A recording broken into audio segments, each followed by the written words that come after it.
to the republic for which it stands, one nation, under God, indivisible, with liberty and justice for all. Thank you. Roll call, please, Madam Clerk. Mayor Beagle. Present. Deputy Mayor Resnick. Present. Councilmember Behrman. Present. Councilmember Gaccio. Here. Councilmember Grenlund Fox. Is excused. Councilmember Sharp. Present. Councilmember Smiley. Here. Quorum present. Thank you. Changes or additions to the agenda as presented tonight. City Manager Brown. I have none, sir. Assistant City Manager Benson. I have none, sir. All right, I have one to add, and that'll be under presentation number 2, and that's Walled Lake Schools millage presentation. And with that, we'll move on to the presentation portion of it, and I'm excited about this first presentation. It's the Wixom Police Department accreditation by the Michigan Association of Chiefs of Police, the MACP.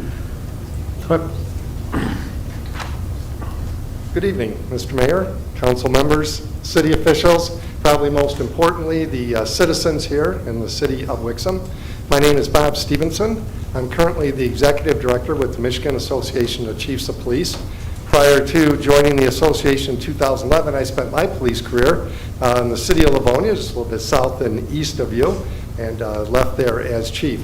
I'm here tonight in my current capacity representing the Michigan Law Enforcement Accreditation Commission for the awarding of the Certificate of Accreditation to the Wixom Police Department. Being from the area, I can tell you what you probably already know, is that you have a very, very good police department, and had a very, very good police department. But much like Livonia, which was not accredited when I left, but has since gotten accredited, the Wixom Police Department is now a better police agency, having gone through accreditation than they were before. I think everybody recognizes the last few years have been very difficult for law enforcement.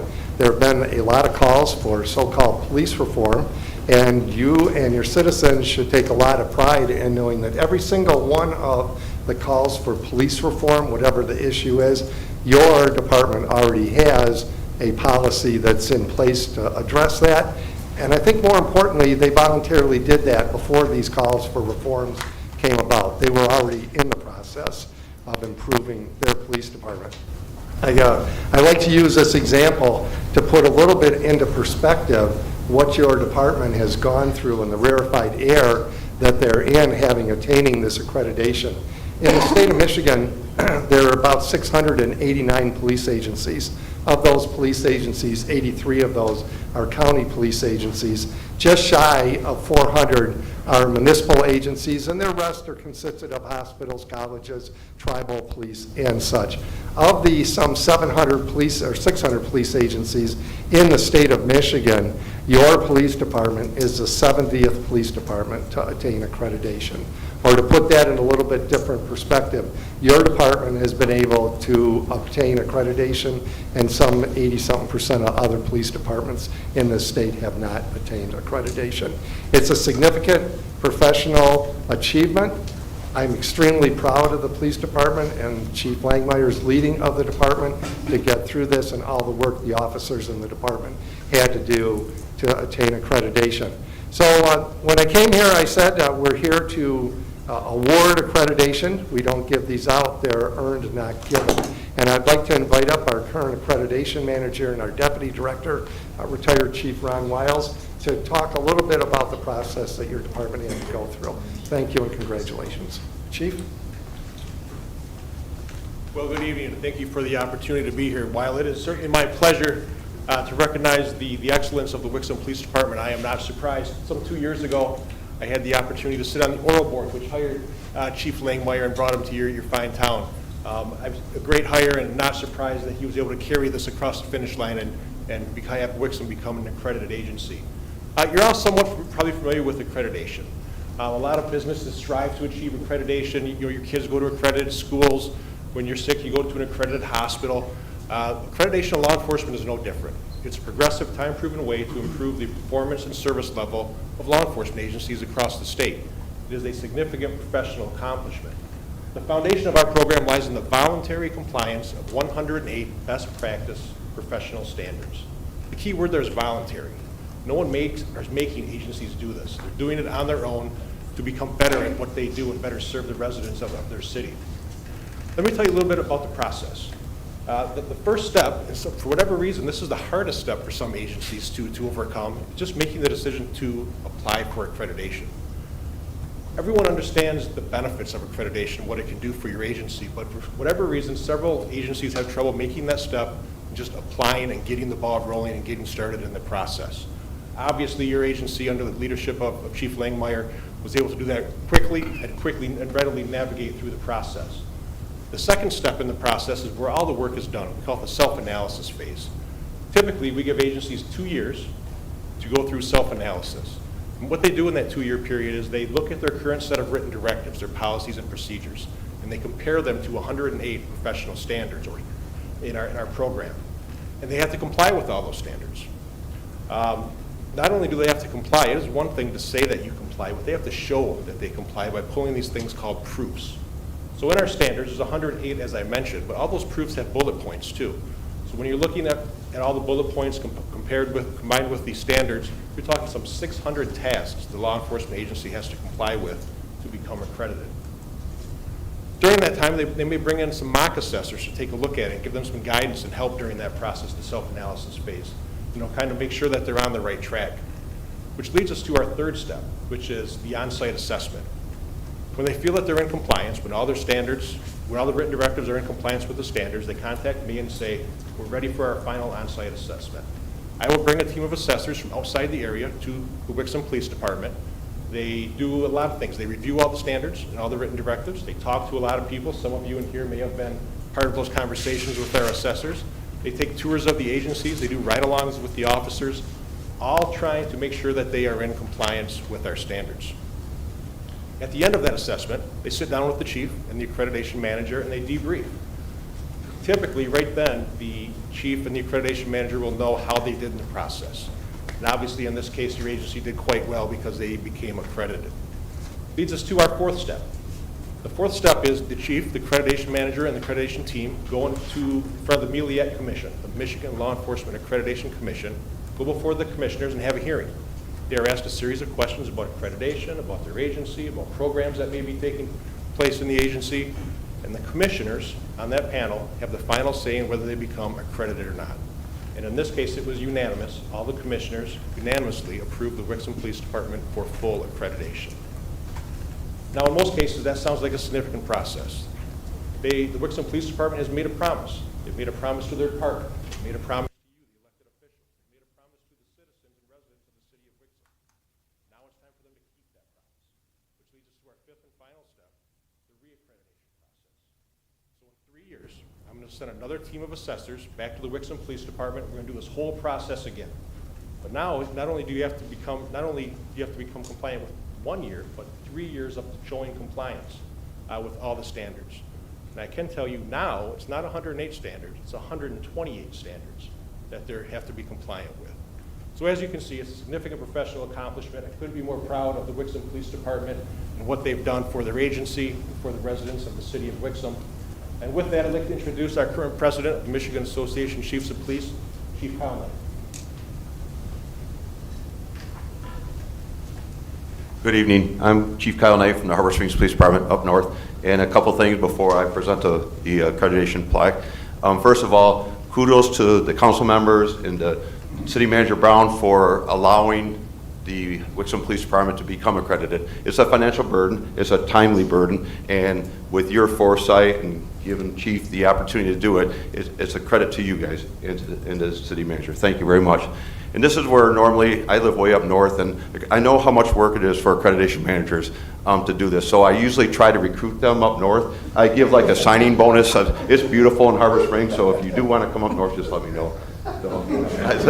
But the accreditation manager did a phenomenal job. It's a lot of work, and kudos to him. So with that being said, to all who see the certificate, know that the Wixom Police Department, having voluntarily complied with the standards established by the Michigan Law Enforcement Accreditation Commission, deemed essential for the delivery of professional police services and the protection of their community, is hereby awarded this certificate of accreditation, effective this first day of March in the years 2024 for a term of 3 years. And like Bob said, the big thing is it's voluntarily. This is not something they had to do, they did it voluntarily. So congratulations, Chief.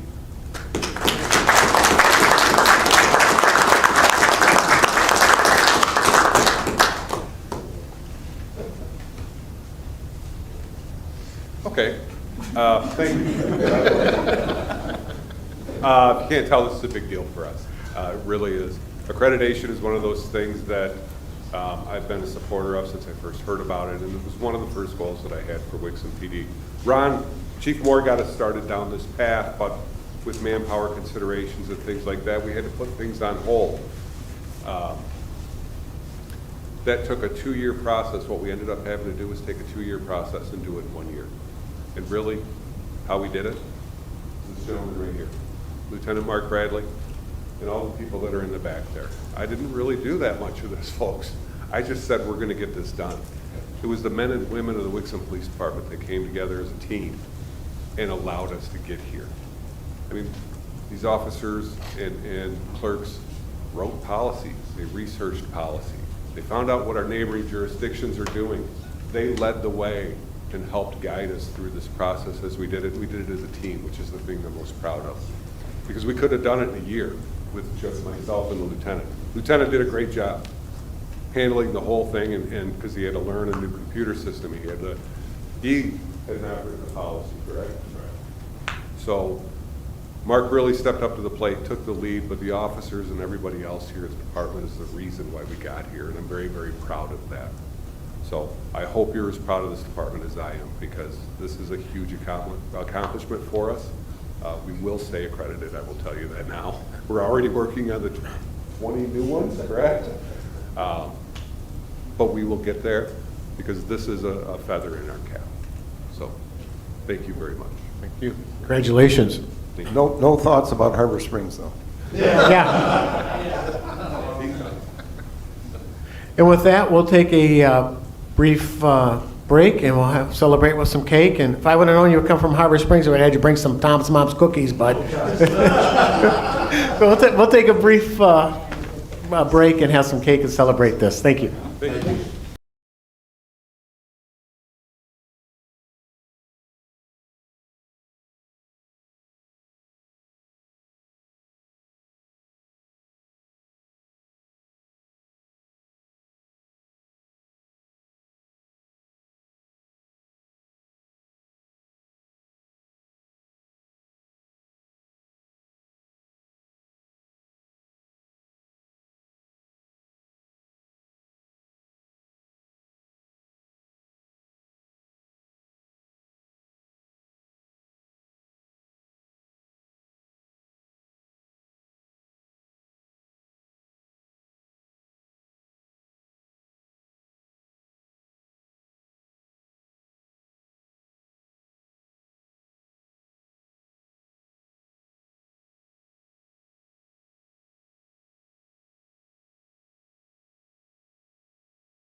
thank you for that brief celebration. And with that, we'll move on to presentation number 2. And it's a presentation about the Wall Lake Schools millage with, we have Bill Chatfield here from the Wall Lake Schools to make a presentation.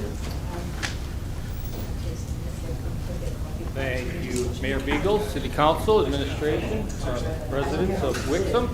I am Bill Chatfield. I'm the Operations Director for the Walled Lake School District, and I want to thank you for giving me an opportunity to provide an overview of the Walled Lake Schools bond election that will be held this May 7th, coming up very quickly.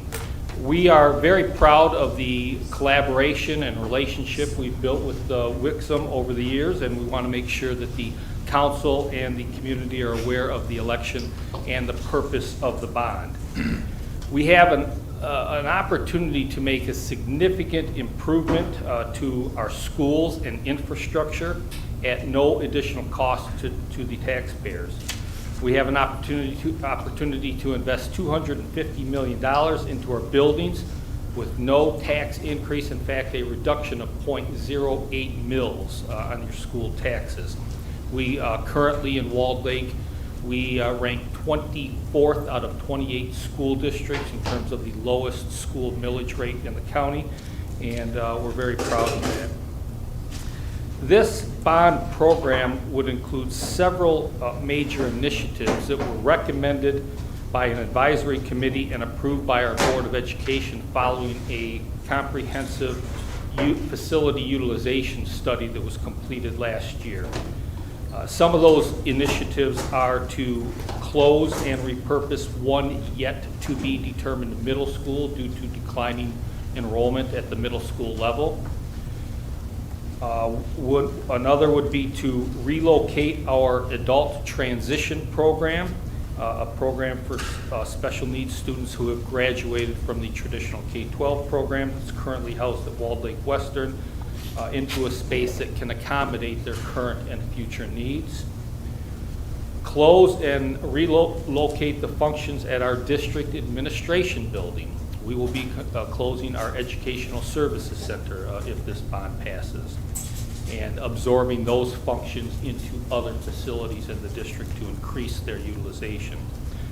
We would close the Twin Sun Center, our small annex facility on Loon Lake Road next to Loon Lake Elementary, and move those handful of programs into an existing elementary school. And the marquee project of this bond, this proposed bond, is to build a new Wixom Elementary on property that the district owns on Maple Road, just west of Wixom Road. As you know, Wixom Elementary is, maybe you don't know, Wixom Elementary is one of our oldest, tied for the oldest building in the district now.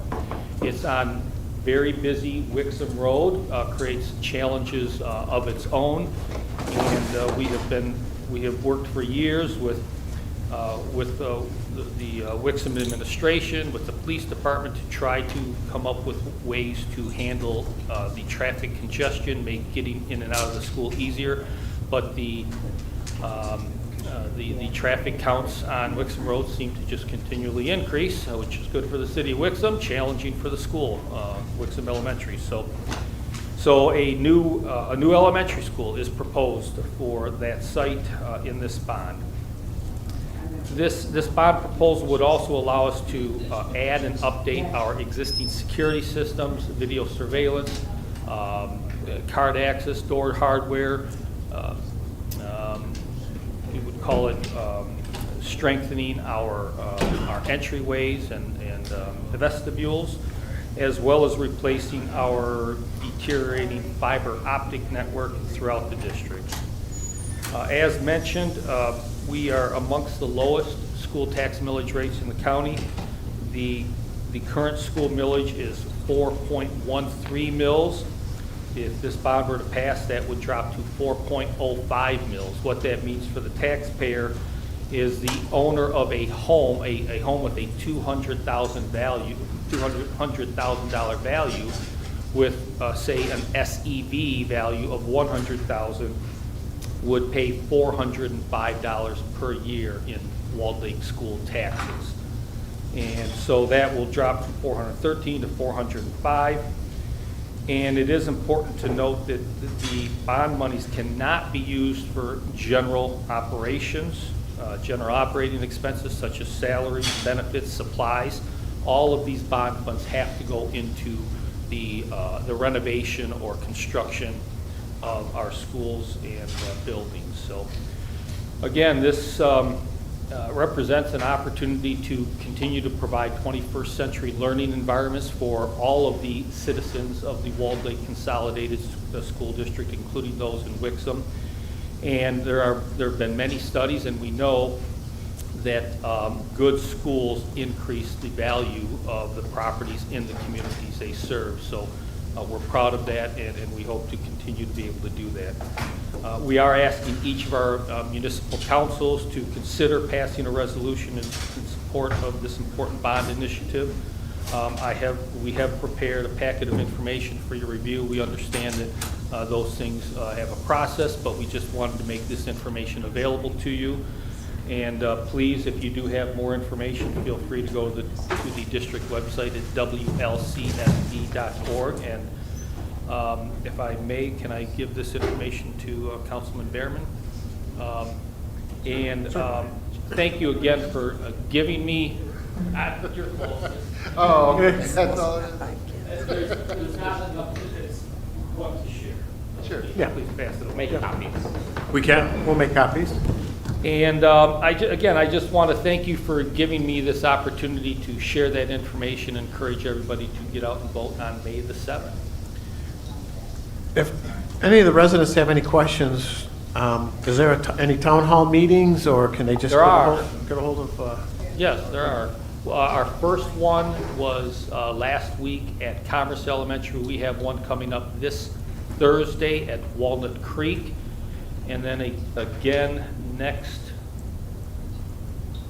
it's one day next week. I can't be there because I'm going to be at a different council meeting, so I can't remember the date. But it is, there are 3 community meetings, and there are PTA meetings. If anybody's a member of their school's PTA, we're visiting all the PTA meetings. But all the information is also on the It school's is. website, and they can get all the information they need, and they can get the dates of the town hall meetings and everything, correct? That is correct. All right. Do we have any questions? Go ahead, Councilmember Smiley. Hi, thanks for the presentation. You mentioned that there's no tax increase, it actually drops 0.2. That must mean something's ending, Correct.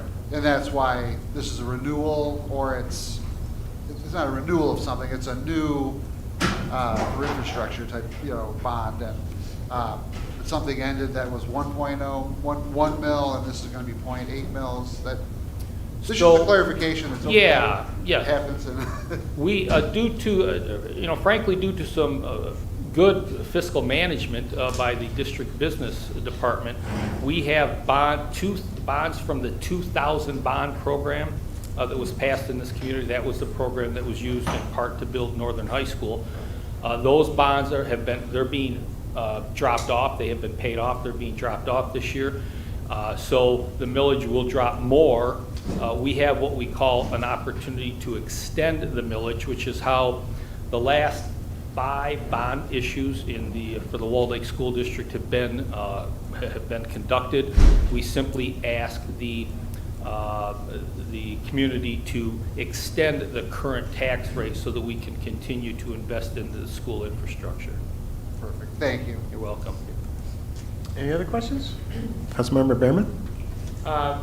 First, just clarification, the third meeting you didn't know about was April 16th at Walled Lake Western. Thank you very much. Right here. Walled Lake Western. Second question I had was, although I like the idea conceptually of a new school for Wixom on Maple Road, has the school district done any thought on the traffic improvement or traffic plan that's going to need to be improved at Wixom and Maple for that? I saw there was some money in the proposal in the bond application, but I don't know if substantial enough would fix that issue there. Yeah, it's certainly been something we have preliminarily discussed, and that's why you see in the bond application itself a special allotment for consideration of what it's going to take to provide proper traffic design, controls, maybe expansion of some sorts. We haven't even gotten to the conceptual stage because we simply can't do that unless we know whether or not the bond is going to pass.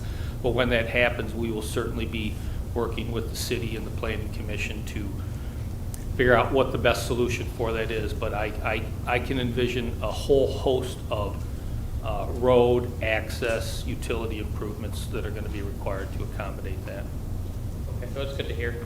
And then my last question, more just, I guess maybe a procedural question. Why are we doing why did you guys choose to do a special election? Like, so now like our clerks have to come in and run an election just for this versus, and correct me if I'm wrong, you have to pay for the special election versus putting it on a normal election cycle that wouldn't have costed the school district money to run the election. Correct. Yeah, as I mentioned, the 2000 bond tax rate falls off this summer. This is our last opportunity to have an election that won't require an increase, because if we get to July 1st, the tax rate will automatically drop, and then any election after that will be called a tax increase. What we are able to do in this particular scenario is call it a tax school tax extension, and as a result, this is our last opportunity to do that. So perhaps just should have applied a little bit quicker. Yeah, had our facility utilization study been done sooner, which was a year ago, we then convened an advisory committee to review the data of that facility utilization study. The soonest we could get the recommendation to our board was last December, and that did not give us enough time to get it on a February/March election date. Otherwise, we certainly would have tried to do that. Thank you for the information. You're welcome. Councilmember Gatchel? Thank you. In looking at some of the projects that were listed, I had noticed one was to put electronic signs at all Yeah. the schools. And I'm wondering if there's consideration of not doing that. It's not a specific way to communicate with your families, and it becomes, we actually just had our goals session before this, and a part of comments that we've had up here and some goals is to reduce sign pollution within the city, and that's obviously adding sign and light pollution at that point, because it's not a direct communication method, it's just kind of a mass way of sharing a message. Is that something that the school district would consider not doing? I don't know. We hadn't considered that. What we have found is our school signage, and frankly, we only have them at the high schools now. It is extremely effective in communicating information with the school community, sometimes the non-school community. We envision having a system that we could access from central office, where we could put a uniform message, say in emergencies or other types of situations where we could have a similar message going across the entire district. So we had viewed this as a very positive means of communication. Had not considered that, but that is certainly a worthy consideration for us to take a look at. I would appreciate that being considered, or at least, I would prefer no electronic signs, but if it were to happen, a way to turn them off during non-school hours, or setting a time slightly before and after school so they could go. But the overnight in front of the high schools is kind of wasteful. Yeah, very good suggestion. Thank you. Any other questions? All right. Thank you, and good luck. Thank you very much. Appreciate your time. You're welcome. Have a good night. And that concludes the presentation portion of our meeting tonight, and we'll move on to the approval of minutes. We've got one set of minutes to approve tonight, and that's from the regular city council meeting of March 26, 2024. Do I have a motion? So moved. Support. Any comments? Corrections? All right, seeing none, I got a motion and a second to approve the minutes of the regular city council meeting of March 26, 2024. All those in favor, please signify by saying aye. Aye. Opposed? Motion carries. We have no correspondence tonight, which leads us to the first call to the public. The call to the public rules are as follows.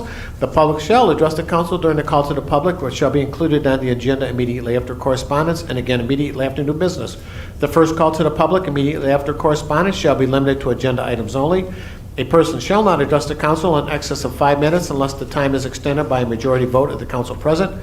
Persons wishing to address the council shall identify themselves and their place of residence and shall state their reason for addressing the council, and all comments by the public shall be made directly to the council. Do we have anybody for the first call to the public? Seeing none, I'll close the first call to the public and move on to city manager's report. We have two tonight. The first one is the fire monthly report from February 2024. Any questions? All right, seeing none, we'll move on to the police monthly report of February 2024. Any questions? Wow. All right, seeing none, we'll move on. We'll move on to the consent agenda. All items listed on the consent agenda are considered routine by city council and will be enacted by one motion. There'll be no separate discussion of these items unless a council member so requests, in which the events will be removed from the consent agenda and added to the regular agenda at the end of unfinished or new business. Do I have a motion? Support. All right, a motion and a support to approve the consent agenda as presented tonight. All those in favor, please signify by saying aye. Aye. Opposed? Motion carries. We have no unfinished business tonight, so we'll move on to new business. The first item of business tonight is the submittal of the city manager's proposed fiscal year 2024 budget and setting. May 28th, 2024 is the date of the public hearing regarding the budget recommendation. Marilyn. Okay, good evening. We're here tonight to, like you said, present the proposed budget that staff has put together and also set that public hearing for May 28th. You should have a presentation copy in front of you, which may be a little easier to see for you. And we will start out and we'll look at where our taxable value stands this year. We had an overall increase of 7.94% across all properties in the city, which represents residential was an increase of 7.64%. Commercial and industrial was up 10.71%. Personal property was down 1.45%, and IFT tax property is up 3.67%. The inflation rate for the year was 5.1%, but as we are capped by Proposal A, for normal property increases due to inflation, that's capped at 5%. New construction, existing property, or new construction and transfers of property to new owners become uncapped, and we realize those increases. That's why we see the overall increase above 5%. Excuse me for a second. Marilyn, do you want questions at the end, or you want to take them as we go? Doesn't matter. Okay. Whichever. Okay, thank you. Yep.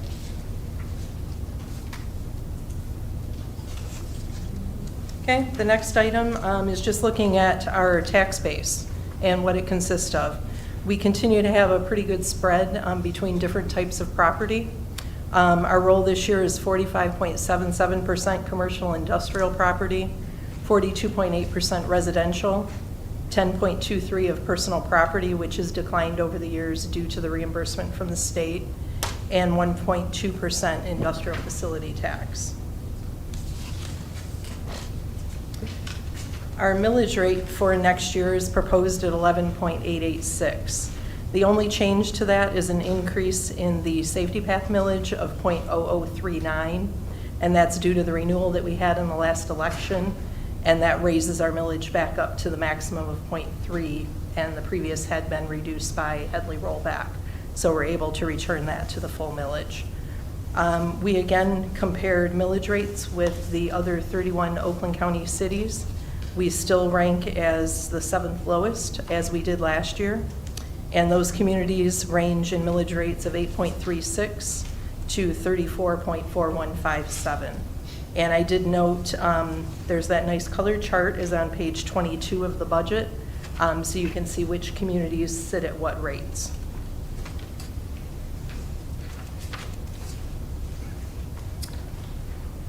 So now we're going to look at proposed revenue. We're looking at an increase of $318,914 or 2.077% when we compare to the estimated actual that we're going to see coming in for fiscal year 23-24. The biggest factor to that is obviously property taxes up just under $501,000. Our state shared revenue is only going up $1,399, and that's comprised of our sales tax revenue and our LCSA revenue for reimbursement for personal property. Building permits, we have a decrease of $56,400, and that's just the cyclical nature of what we had received in permits this year compared to what we estimate next year. Pretty much, we have a lot of miscellaneous items. We categorize those together at a loss of $147,000, and then we round out with some other minor increases in other type revenue. I have a question there. Oh, going backwards. Ms. Stanford, so on these, I see estimated actual 23-24 versus proposed 24-25. In the book, do we see the actual, our budget for the year? So are we budgeting more? It's in the book? Yes. Okay. Yeah, when you look at the revenue page, all of the budget pages will have our current budget, our estimated actual, and what we're proposing for next year. Thank you.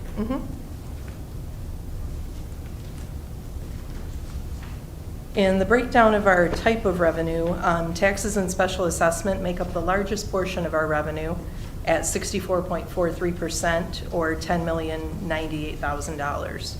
Licensing and permits, such as building department, is $915,700, and that's 5.84%. State shared revenue, which is our second largest contributor, at 15.44%, or just over $2.4 million. Other revenues are just over $1.3 million.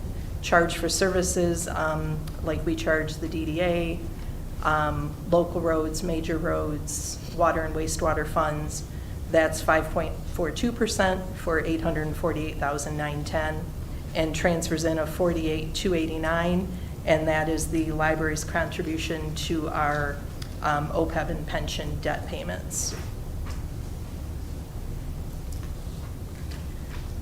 This next slide just gives a snapshot of where we stand with our state shared revenue.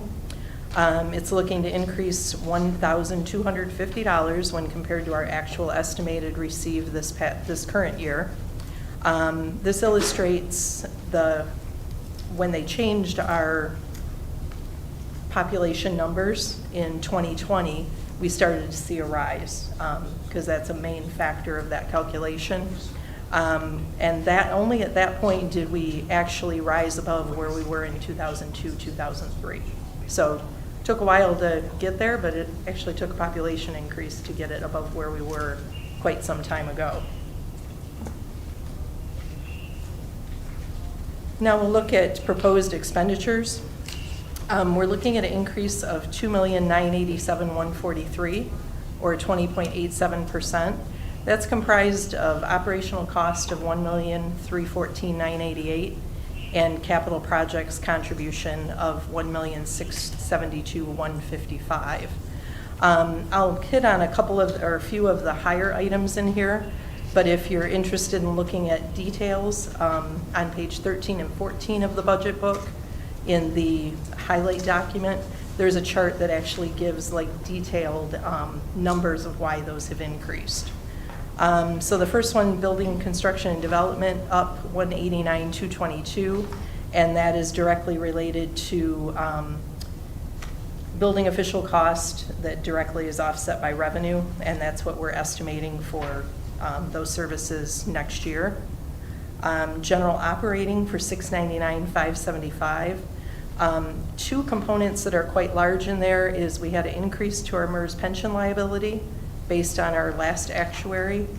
And also this year, we typically would show a portion of that in various departments, but we have a decreasing population of DB members. So I'm putting all of that liability in the general operating department instead of trying to spread that out amongst various places for, honestly, very few people. Also, there's an increase to workers' comp insurance and liability, and we also put wage and salary adjustments in there for the following year. For fire department, the 251,820, the main contributor to that is we're proposing to add 2 additional firefighter positions, and also we reflect the increase in the dispatch contract.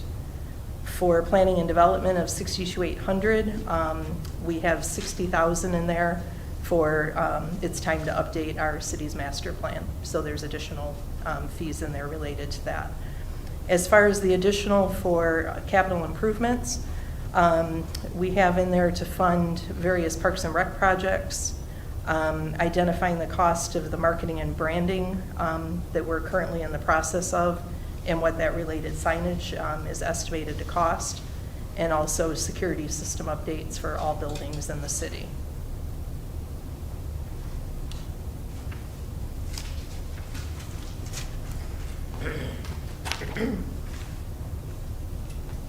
So this budget, as I mentioned, the MERS amount that had went up, it continues to include the normal cost, which is what is estimated for the existing employees that are left, of $85,424 for the pension, or I'm sorry, that's for OPEB, and $168,372 for the pension, and then an additional amortization payment of $313,872.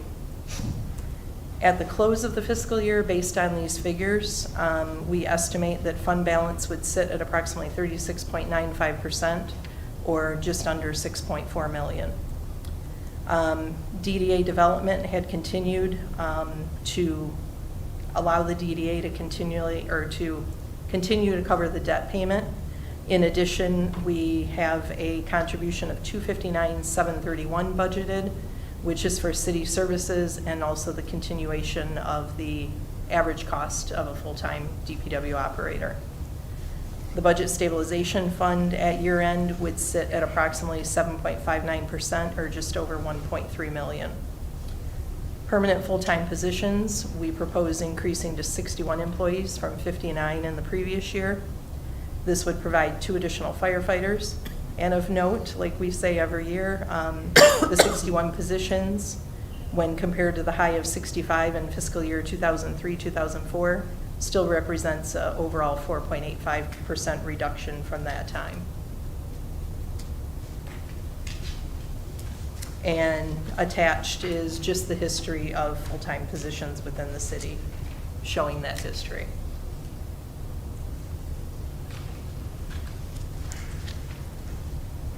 Okay, as far as solid waste and recycling service rates, we're proposing a fee of $172 for the year, which is an increase of $5 over what was charged last year, and that would continue to be included on the summer tax bill.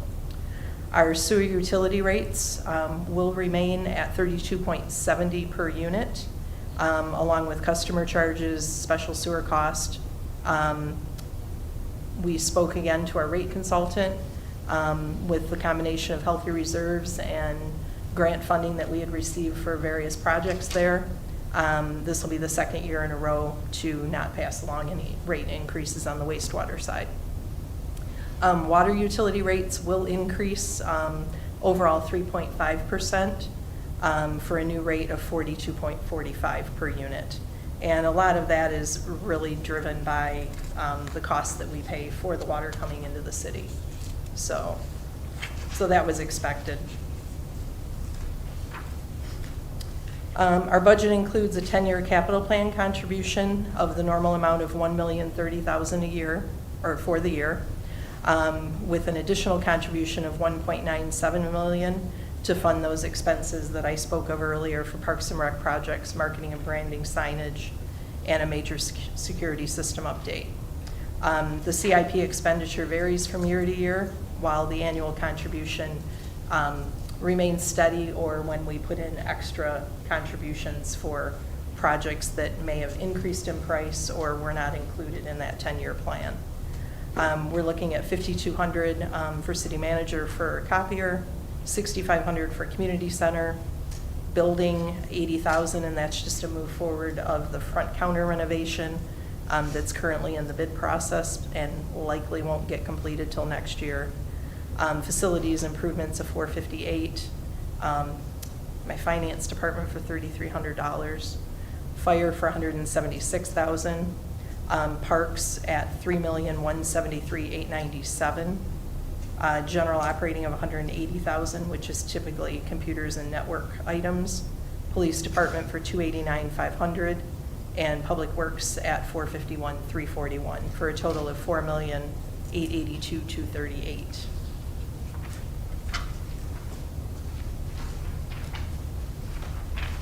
And finally, as far as major road projects, we're looking at $268,000. That's for Napier Road engineering and some drainage repairs and pavement management around the city. Local road plan is just over $1.7 million, and that's to complete up Loon Lake Road, Palmer, and then Grand Oaks Commerce Center, and then some various repairs throughout the city. Safety path at $587,000 for Wixom Road Railroad crossing area, Renton, some safety ramps, and just maintenance throughout the city. Wastewater improvements, we have $733,653. We're going to start the engineering on a UV disinfection system, HVAC improvements, solids handling system, and various repairs throughout the plant and the system throughout the city. Water improvement, $650,000. One of the larger items of that is adding a water main extension by Gunnar Metallic Park. Water tower maintenance, which we had talked about in our earlier meeting, meter replacements, hydrants, and general maintenance and repairs. And with that, we'll see you next week on April 16th for budget session. Do we have any questions? Can't wait. Have a lot of them. Yes. Say about it, Chris. All right. Thanks, Marilyn. Welcome. All right. We're moving on to new business number 2, and that's a recommendation to accept proposals from Hubble, Roth & Clark and Advantage Electric and Controls of Shelby Township, Michigan for design, engineering, and installation of a generator for the police station and city hall with engineering not to exceed $26,000 and installation not to exceed $255,500 from other facility improvement account number 401-283-974.322 and approve the associated budget amendments. Do I have a motion?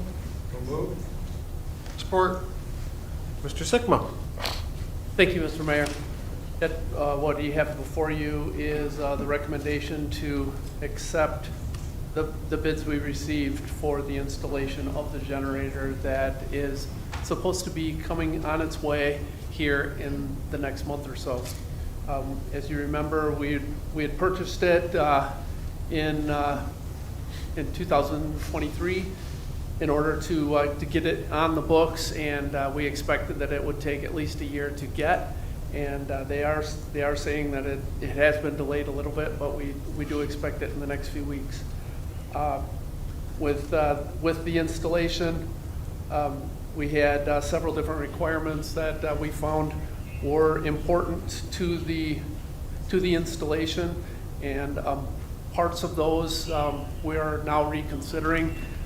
The bid that you do have there also includes a wall that goes completely around that generator, and with the screening that we currently have with the fencing there, we feel that we'll be able to reduce this number. And the question, we're still working with the contractor to determine exactly how much we can reduce it by. But we do plan to get this number down a little bit.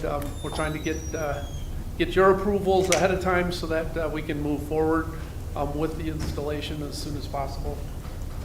The installation will also include hooking up a temporary generator so that they can remove the old one and set up a temporary generator in the meantime in case we lose power during that time. As you know, this is partly focusing on the 911 and the police station aspects of the city hall. It will also connect, the generator will also connect this side of City Hall with automatic power should we lose power from DTE.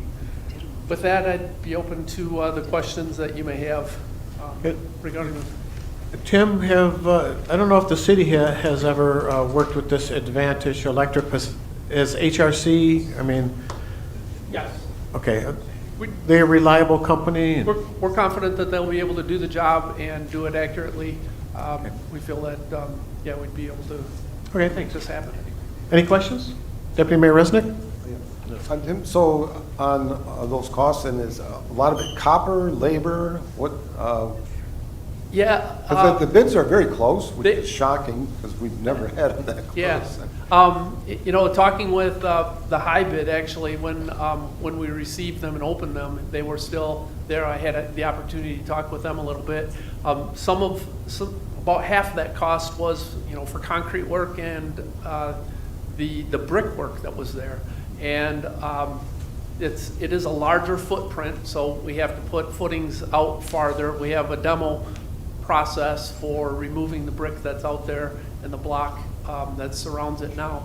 So there are some, you know, things there that have an add that we didn't anticipate. And then the labor market, it's very tough right now to get construction work documented and in place, just from the natural labor markets. Okay, thank you. Thank you. Councilmember Smiley? Thank you, Mayor Beagle. Hello, Mr. Stickman. So you've done a good job of kind of like keeping an eye on this because it's got all these lead times and, you know, getting ready for, you know, all that has to go into being ready for this to actually arrive. You said we got ahead of it because it was going to be like a year out before we could get it. Has it been a year? It is, yeah. That turned out to be true, okay. And then you said there was another delay or an additional delay of a couple of weeks? Is that something that? Yeah, they had anticipated 11 months, and we did this in May of last year that you voted on purchasing the generator. Seems like just yesterday. I know it does. And well, what I'm worried about is, you know, is that something that could there be an additional delay, another delay after that? And I know you don't have a crystal ball, you can't know. Is that, how disruptive will that be to all the ducks you've lined up if it gets delayed? we won't, we'll work with the contractor in, you know, setting up the timeframes and pre-construction meetings and whatnot. Once we finalize this piece of it, we'll go back with that to Wolverine and start, you know, really questioning the timing of this. But when I don't have a contractor, I didn't want to have the generator here too early either. So now we're moving forward, and I anticipate right now within the next month we'll have, or we'll be able to see the generator on site, and soon after that we'll start working with the temporary generators and have it. You know, the goal is to have it done by the end of the summer. Please let us know if there's delays. Actually, and let us know if it goes in, because I might not notice. I just want to make sure we got it. All right, that's all. Thank you. Thanks. Councilmember Sharp? Thank you, Mayor.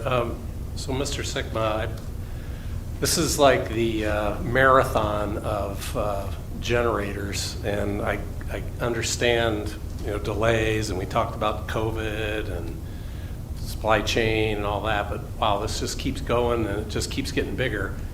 My rough calculations are we're 100% over budget. And I can't even remember what we put in, but you know, we paid $80,000 for the generator, maybe? So 104,000. 104,000 for the generator. And then we spent some money to Hubble, Ruth and Clark to engineer the layout of the generator and all the circuitry. And as I recall, we were going to take this, we were going to change over all the circuitry to power the whole city or something along those lines, rather than just the police station. Correct. Maybe 911, which I assume 911 is part of the police station. Yes. So we were at 104,000, and then I forget how much Hubble, Ruth and Clark, let's just say 30,000. And now we're adding another 255. I got to think the budget was like 180 to start with. So we're coming, if we're not at 100% over budget, we're darn close. So I have two potential alternatives, and just hear me out on the first one. What if we just didn't take the generator and sold it back to the company or found somebody else somewhere else to? So I've got 2 points here. So let me just touch the first one. I'll let Tim answer that one. But What if we just didn't take the generator and said, you know what, we just can't afford it anymore. We're way over budget. We changed all the circuitry. It's become this, I just had somebody come out and look at putting gutter guards on my house, and I was blown away at the cost. I was like, I could clean my own gutters at that point. So I was just thinking the same thing. Let's start with that one. What happens if we just didn't take delivery and said, you know what, we're going to sell it back. Appreciate the 104, we'll probably take a hit on it, maybe half. Let's say we lose 50 grand on it, but we save $255,000 of installation costs. Go. Obviously, that is the decision before council tonight. I would say with a 40-plus-year-old generator that we have out there, we've rebuilt it once already, and we had to get a temporary generator in for that. The temporary generator that we use for that is 20 years old, so it's our longevity as we age doesn't improve over time. We expect that this generator has gone beyond its useful life, and we were able to rebuild it this last time with some machining. The parts are obsolete, and it's time to get a new one. Now, if you want to choose that, that is definitely one of our options tonight. But, believe it or not, I still support a new generator. I do, Okay. but Yep. we also upsized the new one to power the whole city rather than just the police station, which in the past was all we deemed we needed. So we said, let's upsize, let's power the whole city, and it turned into quite a circus of changes, amazing number of circuitry and sizing and figuring out zones and all that stuff. What if we just took the existing generator, unplugged it, threw it away, put the new one in its place, plugged it back in, and went with that, and just kept the system we have? Now, that's an expensive, low size, oversized generator, but we're also going to save something on installation, maybe not the whole 255, but we're putting a generator in the existing spot. We're not recircuiting everything, and I know that stuff's expensive. You know what electricians charge per hour. I can imagine how many hours we're talking about here. $255,000. Yeah. Uh-huh. Is there some feasibility to that? Because I'm having Really? trouble with this one. Even though I like the new generator, I'm having trouble with spending 100% over budget. Yeah, I know I'm catching you off guard a little bit. The estimates for this work over the last 3 or 4 years, I guess aren't my best work. I'll admit. And this piece That wasn't of it, my suggestion at all. no, and I appreciate that. The things that have happened in the last 3 or 4 years, I didn't foresee coming. And most of the folks that I talked to and my consultants, both the engineering consultants, but then also Wolverine, the supplier of the generator, and our electricians that we use on a typical basis, all pointed to those general numbers, and we're still off. I'm good with that, but that gets back to the feasibility issue of could we just unplug the old one and plug in a new one? They're telling me With no. that. I mean, we're still looking at a 20-year-old switchgear, and the one that's on the city hall side that we use to supply power in the event that we lose it here. We have to bring one from DPW. It's a backup generator.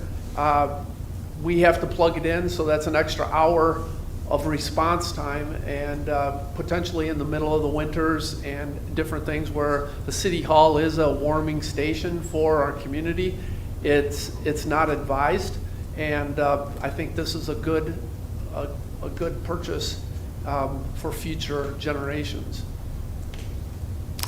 If I may, the chair. Let me just stop. Oh, sorry. I have another question regarding funding, but I'll hold that till we get to, is that okay, Mr. Mayor? Or would you like me to ask it now? Certainly.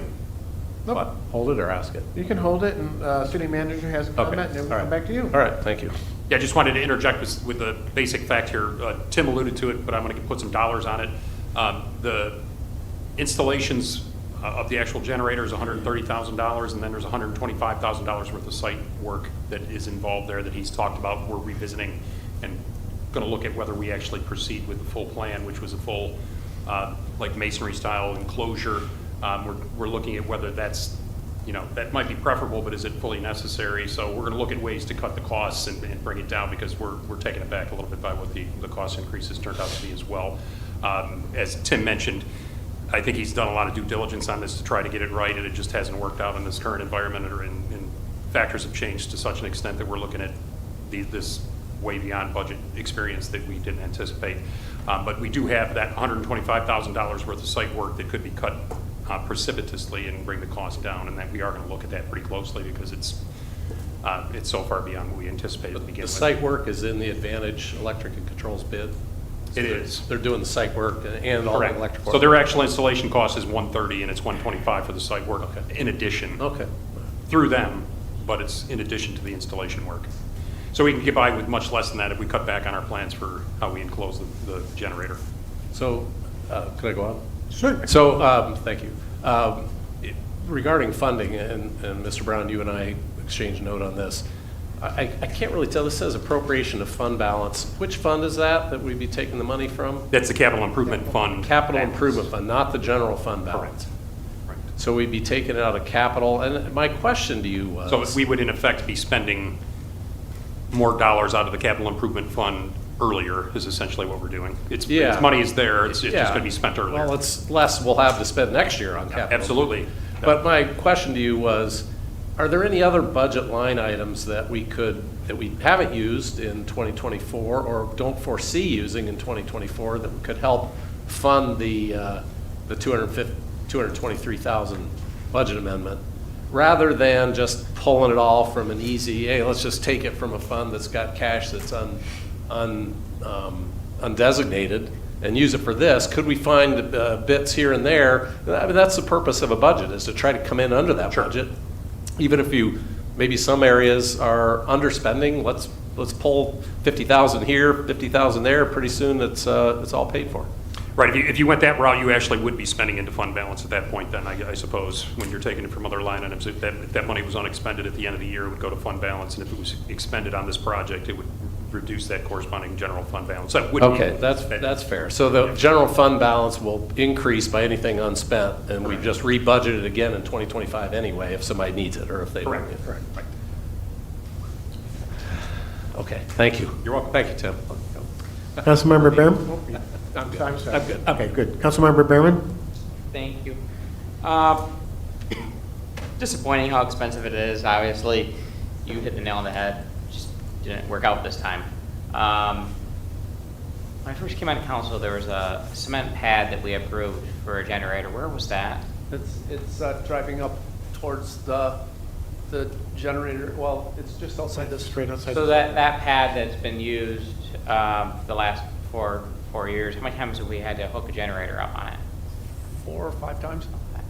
So they got some use, but it won't have to be used after this happens. No, but we do still use it for a walkway going back and forth. Yeah. So once this is done, what other generator projects do you see us having in the city that we're going to have to do? Well, there's a DPW generator that's in budget in your council packet.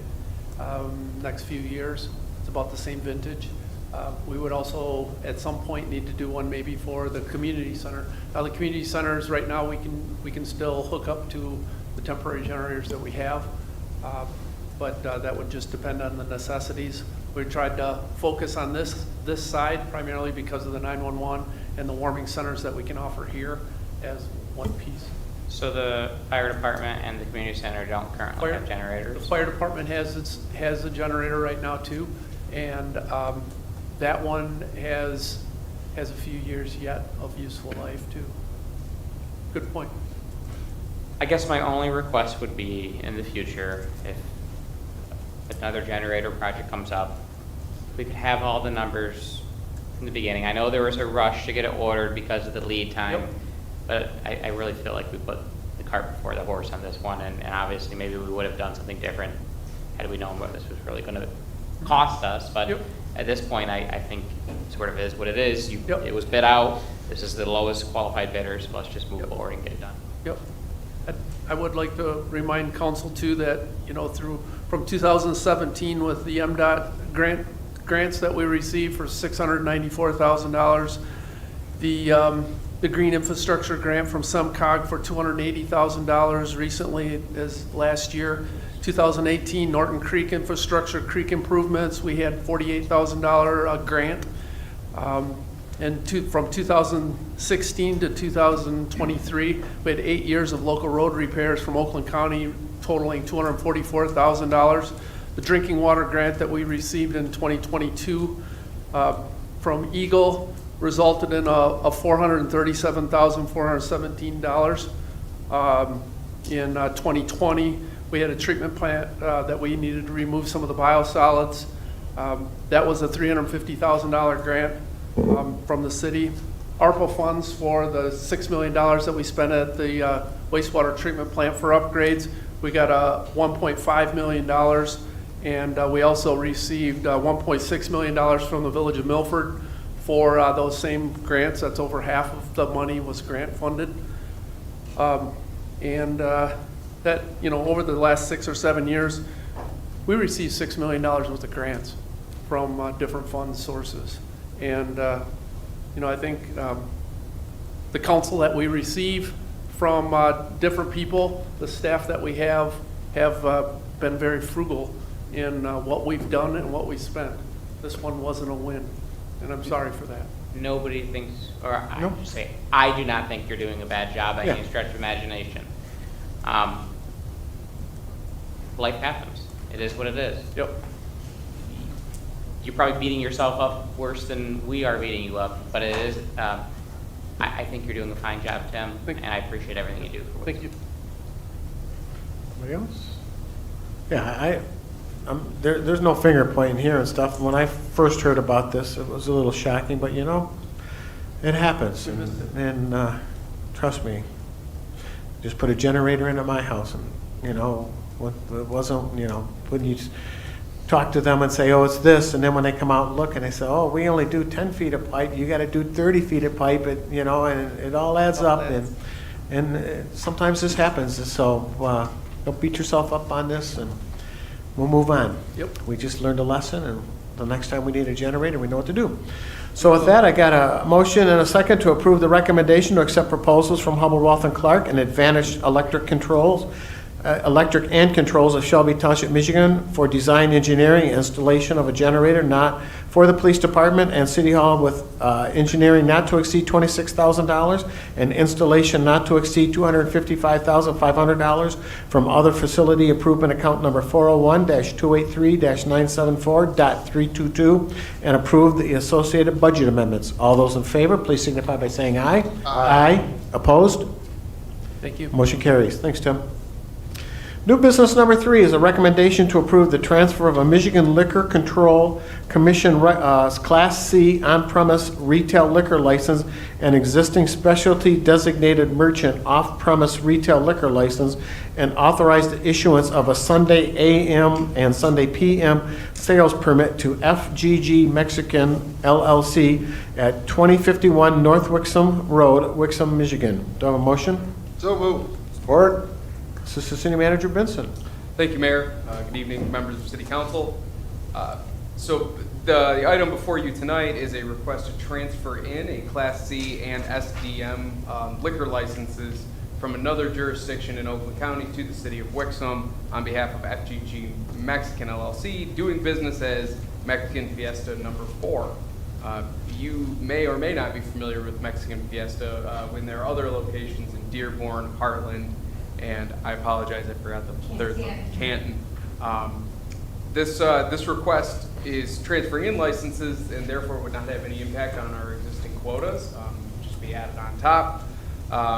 Between the police department and the construction and development services department, we have done background checks and looked into history relevant to the site. They are proposing to locate at 2051 North Wixom Road, which had previously been an Urban Euro restaurant location. So they'll be taking over that location, doing some upgrades, and then moving in a full-service restaurant. After completing all of those reviews, we found no reason to recommend any denial or anything along those lines, and therefore are recommending City Council approve the transfer in of these licenses. I would also like to thank our applicants for being here tonight and being here through the whole meeting, and I would invite you up if there's anything you'd like to talk about your proposed restaurant. Be your opportunity. And if you all have any questions for myself or our applicant, we are here to answer. Good evening. I first just want to start out just a little bit of a story. I'm going to look at you, Mr. Smiley, because you were always there. Back in May of 1962, my father always wanted to have a restaurant. So he bought a small diner on Ford Road and Telegraph. And never did he think that he was going to have this big restaurant. It went from a small diner seating maybe 40 people, and it went now to seating almost 300 people. Family grew. My father went to Canton, started Mexican Fiesta 2 in Canton. He saw what was going on in Canton, how it was growing, so he wanted to grow there. Then family grew again, grandkids. Two of the grandkids went out to Heartland, and they started out as a carry-out, but customers wanted a restaurant. They wanted the margaritas, they wanted the family. And two daughters, the granddaughters, they wanted to branch out. So riding around, they picked here. They said, this is a place that's going to grow. So they have the foundation, we have the foundation of my father, and we want to bring our family business here to Wixom and to grow with you guys. So that's what we're asking for. Thank you for choosing Wixom, and I have been to the Hartwell location a few times, and I've enjoyed my meals and everything, so I'm really looking forward to this. Do we have any questions for the applicants? Councilmember Sharp? Thank you, Mr. Mayor. So I worked for Ford in Dearborn for many years and spent many Fridays at the Mexican Fiesta on Ford Road. Are you bringing all those recipes? Will they be here? Yes. Been a couple years since I've been down there, but it was quite good. I'm really excited to see you want to be in Wixom, and really happy you're considering us as much as we're considering this request. So. I'm sorry to interrupt. My son-in-law, he's been at the restaurant for a little over 20 years. He will be the main person. Very good. And me. So, but yeah, bringing all those homemade chips and homemade food. Awesome. And Thank just you. being a whole family atmosphere. So, yeah. Councilmember Smiley? Thank you, Mr. Mayor. Just a little explanation. I had the pleasure of chatting with the ladies out in the hall there before the meeting. Gloria, we went right to first name, so I don't know what your last name is even. Jabraki. Oh, okay, that's what it says here then, because you got another Gloria. One of your daughters, Gloria, and Francesca? Francesca, okay. And, Gloria here was very nervous. I said, oh, don't be nervous, don't be nervous. And I told her, look at me if you get nervous, and you don't act or look nervous at all. But anyway, just to reiterate some of the things we talked about in the hall, I grew up in Dearborn. We had many family dinners and large and small groups at Mexican Fiesta. It's excellent food, and I'm very excited that they're going to be right here, in my own backyard. And I'm glad to hear all the recipes are coming. I wouldn't have expected otherwise. But Councilman Sharp made me wonder, it is kind of like cool, not just, that you're coming here. What did make you choose Wixom? Did you? Excellent city government, I think is what it was. Is that what I heard? I think for we all love Wixom up here. You don't have to sell us on Wixom. I just wondered if, did you notice or hear good things about it? And, okay, we're growing. It's a growing place, and that's where we want to be. We want to grow with strategic. It wasn't just for me. Okay. Part of it. Oh, okay. Well, it was great meeting you ladies. I'm very excited that you're here, and thank you for we're waiting for all the, you know, all the business that we got to have some fun chatting about this. So, fun stuff. Thank you. Okay, good.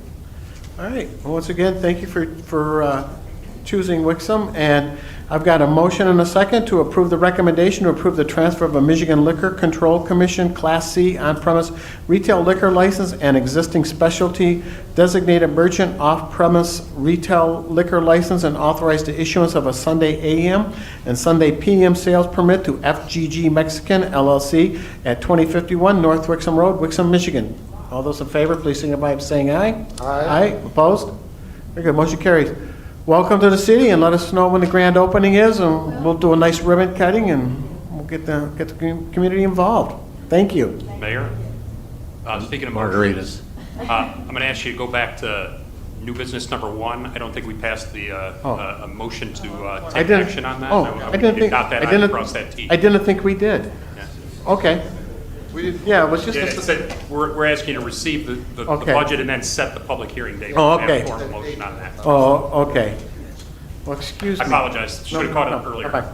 All right, we'll go back and with new business number 1, I've got a motion and a second to approve the submittal of the city manager's proposed fiscal year 2024-2025 budget and setting May 28, 2024 as the date of the public hearing regarding the budget recommendation. All those in favor, please signify by saying aye. Aye. Aye. Opposed? Who made that motion? We're off our game on this because We don't know. We don't know. No, there was no motion made. You skipped right over it. So somebody has to. I'll make the All motion. right, all right, we've got, Councilmember Behrman made this motion and Councilmember Sharp seconded. Thank you. You're welcome. Got it. Wow. Robert would not be. Two more meetings and you're just beating us up on this, huh? The whole time you read. Kathy, just shake I'm your- sorry. I'm sorry, clerk. Oh, stop. All right, we'll move on to business number 4. And that's a recommendation and a request to convene to a closed session of the City Council in accordance with the Opening Meetings Act for the purpose of discussing collective bargaining agreement negotiations, considering the purchase of real property, and the periodic personnel evaluation of the city manager pursuant to and authorized by MCL 15.268 C, D, and A. Do I have a motion? So moved. Support. Thank you. All right. Councilmember Behrman? Yes. Councilmember Gotchel? Councilmember Sharp? Aye. Councilmember Smiley? Yes. Mayor Beagle? Yes. Deputy Mayor Resnick? Aye. 6 yes, no no's. Very good. And with that, that concludes the new business portion of tonight's meeting, and we'll move on to the call to the public. I won't read the rules to the call to the public, but the exception of the public can speak anything on their mind. Anything? All right, seeing none. We'll move on to city manager comments. City Manager Brown. Thank you, Your Honor. So, city manager update, we just mentioned that we're conducting a Earth Day celebration at the wastewater treatment plant at the DPW as well on Tuesday, April 23rd. We're going to have students from Sarah Banks Middle School that will attend and join us from 9 a.m. to 11 a.m. Employees and the general public are welcome from 11 to 1. It's going to include tours and lunch, and it's also an opportunity for us to again spread the word about the city's collaboration with JFL, ROSOC, and SPURT on a new curbside food scrap recycling pilot program. I just added it the last second, almost screwed myself up. So that's the only item that I had on for discussion. We've got several dates to remember in the attachment to the CMU as well, and that's all I have. Very good. Assistant City Manager Benson, anything? I do have just one comment, something that Mayor Beagle and myself talked about a little bit before the meeting, but I just wanted to make a public shout out that if anyone is interested in board and committee positions in the city of Wixom, specifically we had talked about looking for some additional zoning board of appeals members. So city council members, if you know anyone, or anyone in the general public, if you're interested in getting involved in the city of Wixom, please don't hesitate to reach out, and there's information available on our website. Thank you. And with that, we'll move on to council comments. Councilmember Behrman. No additional comments this evening. Councilmember Gotchel. One question I did have, now that we've rolled out the food waste diversion program, despite all the lovely comments on Facebook about people thinking it would be an issue. It wasn't. But how are we making that available to residents that don't have yard waste collection, whether that's condos or apartments? Do we have something set up for them?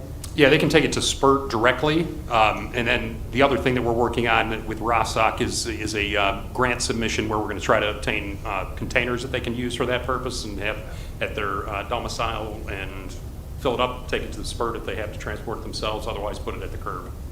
Okay, that was, yeah, I was hoping we could do a community thing.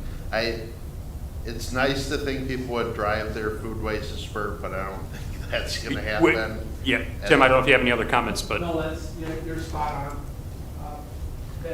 They are able to do it. It's fairly quick and easy that, they can drop it off right there at SPURT. In the future, I know SPURT does have or does offer for other communities to pick it up at different locations as well. They're already picking up in Ann Arbor and Ferndale and parts in between. So they would, in the future, if this works out the way they anticipate, they're working on that and working. Yeah, so in other words, there may be some possibility of doing something unique that would address people that don't have the ability to put it at curbside, but that's to be discussed still, I guess is how I would put it. It's not something we're against, it's something we're interested in actually, so we'll look at it as the program continues. Yeah, I'm happy to hear that. I just wasn't sure if that was something that was being discussed or if those people were just kind of on hold for now, but, yeah. All right, thank you. And we're pretty optimistic on the grant, by the way. I think that's going to work out. Thank you. Councilmember Sharp? Thank you, Mayor. First of all, I just wanted to clarify my intent on the generator topic was not to challenge or be critical of the DPW in any way. We're lucky to have Director Sikma, and the DPW does a fine job and has a lot put on their plate at any time. And I appreciate you taking a personal wish you could have done something different, but my intent was just, are there any alternatives? That was all I was doing, and I kind of caught you off guard, and I'm sorry for that. Then I did want to comment on the food scraps. My wife right away was into the food scrap program, bought a canister off Amazon. It sits under the sink. It's got a filter in it, but boy, does it stink after a week. So I'll be putting mine out. I got to figure out how to do that. And lastly, I want to welcome Mexican Fiesta again. I'm really excited. I know we said another Mexican restaurant, but I think the ones we have are pretty well served, or pretty well received, and so must be a big call for it. But they know their business better than we do, and they want to be in Wixom. I think we should be really happy, and up by north end of town too. It's great. Thank you. You're welcome. Councilmember Smiley? Thank you again, Mayor Beagle. Just coming into tonight's meeting, I thought, oh, we got this accreditation for the police department, and I really didn't have any idea what a big deal it was. And I told this to Chief Langmeyer, that I really didn't have an appreciation for what it took and how much work has gone into it. And I'm sorry about that, but I'm also really impressed and excited that that they got this done. And I thought of former Chief Moore a few times. I know he got that started, and it's a big deal that they finished it. So one more time, congratulations, and I'm very proud of Wixom's Police Department. The other little things left here.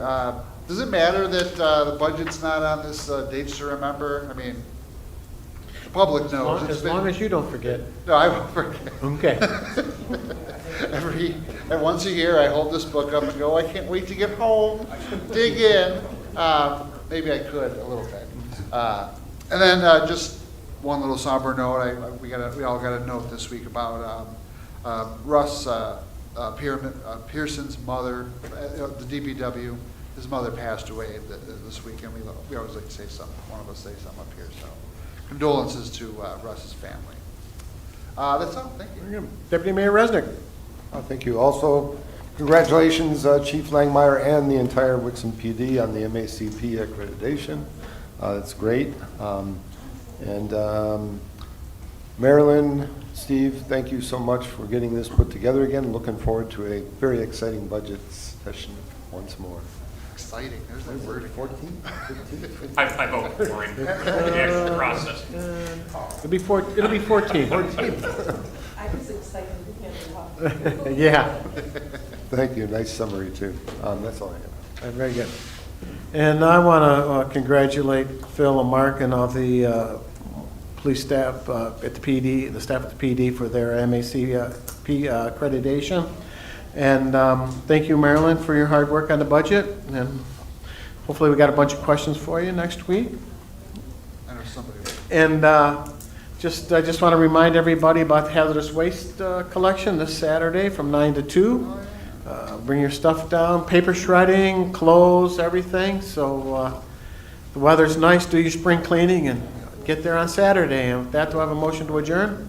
No, not yet. Not yet. Not yet? Okay, so do I have a motion to go into closed session? There you go. There we go. Do I have a We already did. We did. We did that, so we're good. Yeah, so for people's benefit, we're going to come back after we have the closed session. We're going to come back here and just adjourn the meeting. There'll be no further business